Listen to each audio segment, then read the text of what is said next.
La naissance de Typhon. Dans les profondeurs des terres obscures, un cataclysme se produisit. Typhon vit le jour, issu de la colère de Gaïa, la terre-mère, qui était énervée par la défaite de ses enfants, les titans, par les dieux de l'Olympe. « Je suis Typhon, le titan des tempêtes », rugit-il, sa voix résonnant comme un tonnerre à travers les montagnes. Ses membres serpents se déployèrent, et ses yeux brillaient d'une lueur ardente. « Je suis ici pour venger mes frères et sœurs », déclara-t-il, se levant majestueusement. Avec chaque mouvement, les tremblements de terre secouaient le sol, et le ciel s'obscurcissait au-dessus de lui. Les dieux de l'Olympe, sentant la montée de cette puissante créature, se réunirent pour discuter de la menace.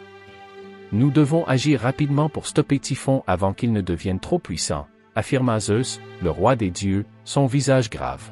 « Nous ne pouvons pas laisser cette créature détruire notre royaume. » Typhon, ignorant les plans des dieux, s'avança, déterminé à prouver sa force. « Je vais montrer à ces dieux qu'ils ne peuvent pas régner sans conséquence, » murmura-t-il, alimenté par la colère et la vengeance. Ainsi commença son voyage pour défier les dieux et revendiquer son droit de régner. La rébellion de Typhon. Avec sa puissance grandissante, Typhon s'attaqua aux cieux. « Je vais défier les dieux et revendiquer le trône de l'Olympe », s'écria-t-il, sa voix résonnant à travers les vallées. Les tempêtes se déchaînèrent, et des éclairs zébraient le ciel alors qu'il s'élevait, prêt à entrer en guerre. Typhon invoqua des vents violents et des tempêtes pour balayer les terres, semant la terreur parmi les mortels. « Regardez la puissance de Typhon », cria-t-il, sa voix emplie de défis. Les mortels, pris de panique, s'enfuirent devant la colère de cette créature colossale. Les dieux, réalisant la menace que représentait Typhon, se préparèrent à la bataille. « Nous devons unir nos forces pour stopper ce monstre », ordonna Zeus, galvanisant les autres dieux. « S'ils veulent la guerre, ils l'auront », ajouta Poséidon, brandissant son trident. Typhon, voyant les dieux s'unir contre lui, se mit à rugir de rage. « Vous ne pouvez pas m'arrêter. Je suis la tempête incarnée, » déclara-t-il, prêt à affronter tous ceux qui oseraient l'arrêter. La bataille entre Typhon et les dieux de l'Olympe était inévitable, et le sort du monde en dépendait. La bataille épique. La bataille entre Typhon et les dieux de l'Olympe commença avec une violence inouïe. « Nous ne reculerons pas », cria Zeus, lançant des éclairs sur Typhon. La créature, avec ses multiples têtes hurlantes, se mit à riposter, projetant des rochers et des serpents sur les dieux. Les dieux, unissant leurs forces, lancèrent des attaques coordonnées. Athéna, la déesse de la sagesse, et Apollon, le dieu de la lumière, firent équipe pour frapper Typhon avec des flèches et des stratégies astucieuses. « Nous devons frapper avec précision », ordonna Athéna, ses yeux brillants de détermination. Typhon, cependant, se montra résistant. « Vous pensez pouvoir me vaincre ? Je suis la terreur même, » rugit-il, balayant les dieux de son bras colossal. Les tempêtes s'intensifièrent, et le sol trembla sous le poids de son pouvoir. Malgré les attaques, Typhon continua à se battre avec une fureur incroyable, mettant à l'épreuve la force et l'unité des dieux. « Nous ne devons pas abandonner », s'écria Poséidon, lançant des vagues déchaînées pour tenter de submerger Typhon. La bataille semblait interminable, chacun des côtés perdant des forces. Le plan de Zeus. Alors que la bataille faisait rage, Zeus comprit qu'il devait élaborer un plan astucieux pour vaincre Typhon. « Nous devons utiliser la ruse plutôt que la force brute », murmura-t-il à ses compagnons. « Je vais créer une distraction. » Zeus ordonna alors aux autres dieux de se retirer temporairement pour rassembler leurs forces. « Je vais affronter Typhon seul et l'attirer dans un piège », expliqua-t-il avec détermination. Les dieux, bien que réticents, acceptèrent de lui faire confiance. « Typhon, viens ici », cria Zeus, attirant l'attention de la créature. « Je suis le roi des dieux, et tu ne peux pas me vaincre. » Typhon, enragé par ce défi, se précipita vers Zeus, prêt à le détruire. « Je vais te montrer la puissance des tempêtes, » rugit-il, ses têtes hurlant de colère. Dans le chaos de la bataille, Zeus utilisa sa rapidité pour esquiver les attaques de Typhon, le conduisant vers une montagne reculée. « C'est ici que ta chute sera scellée, » pensa-t-il, conscient que le temps était compté. Pendant ce temps, les autres dieux préparaient leur plan de secours, prêts à frapper au bon moment. Le piège de Typhon. Zeus, avec une précision incroyable, réussit à attirer Typhon dans le piège qu'il avait préparé. Maintenant, s'écria-t-il, lançant ses éclairs avec toute sa puissance. Les autres dieux, ayant vu le signal, se précipitèrent pour aider leur roi. Les éclairs frappèrent Typhon, mais la créature se redressa, plus furieuse que jamais. « Vous ne m'arrêterez pas, hurla-t-il, balayant les attaques avec une force brute. Les dieux, réalisant que leur plan devait être perfectionné, se regroupèrent. Athéna, avec sa sagesse, suggéra « Utilisons la force de la terre contre lui ». Les dieux unifièrent leurs énergies, appelant les éléments de la nature pour créer un tremblement de terre puissant. Les montagnes elles-mêmes se mirent à trembler, faisant vaciller Typhon.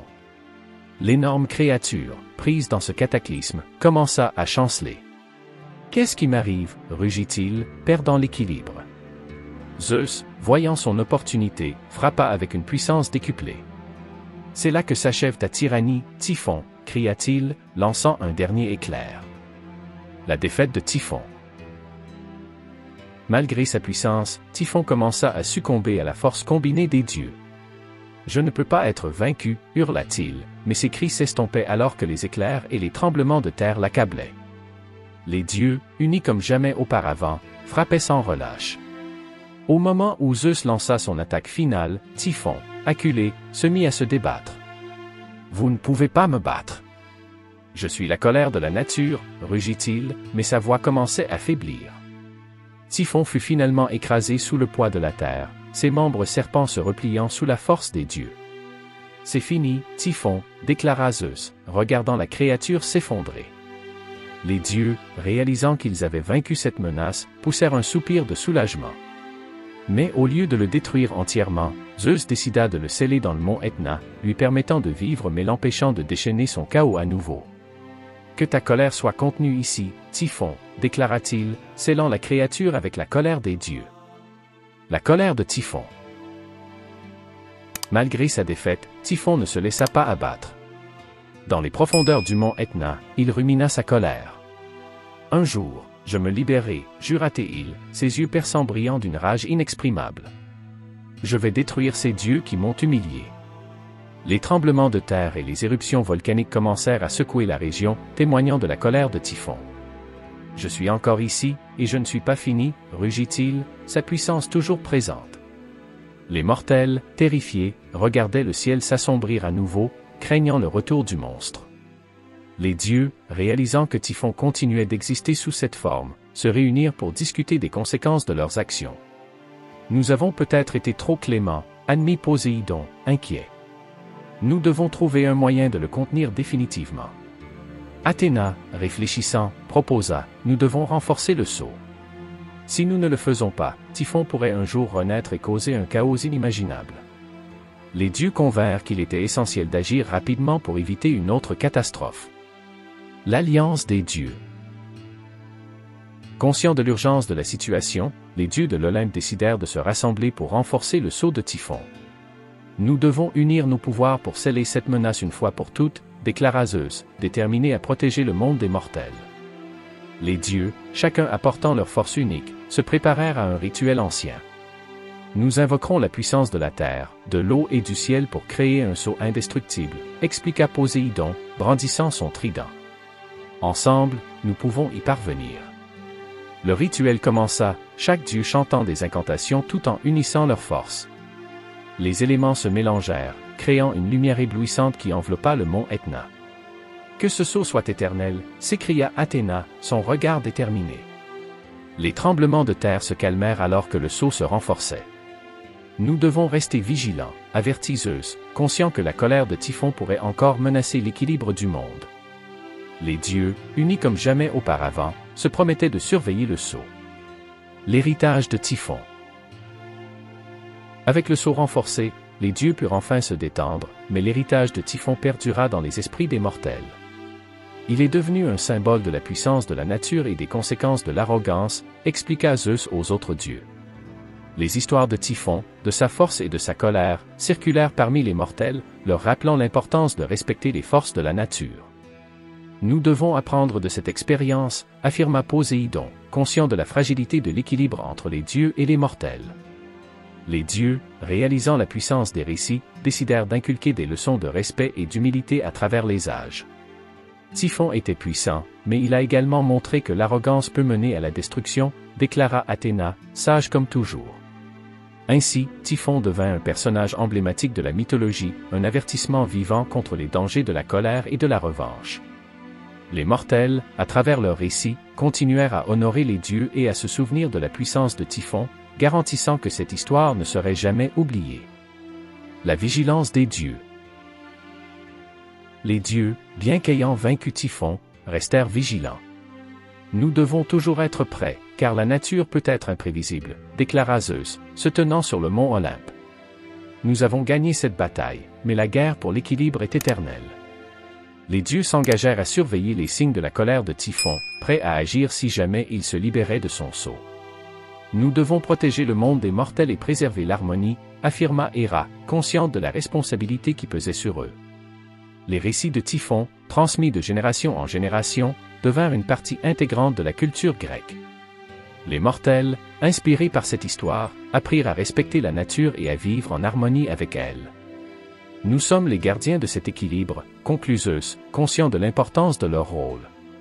Ainsi, Typhon devint à la fois un symbole de la puissance de la nature et un rappel que même les dieux doivent respecter les forces qu'ils ne peuvent pas contrôler. Les dieux, unis, continuèrent de veiller sur le monde, toujours prêts à défendre l'équilibre.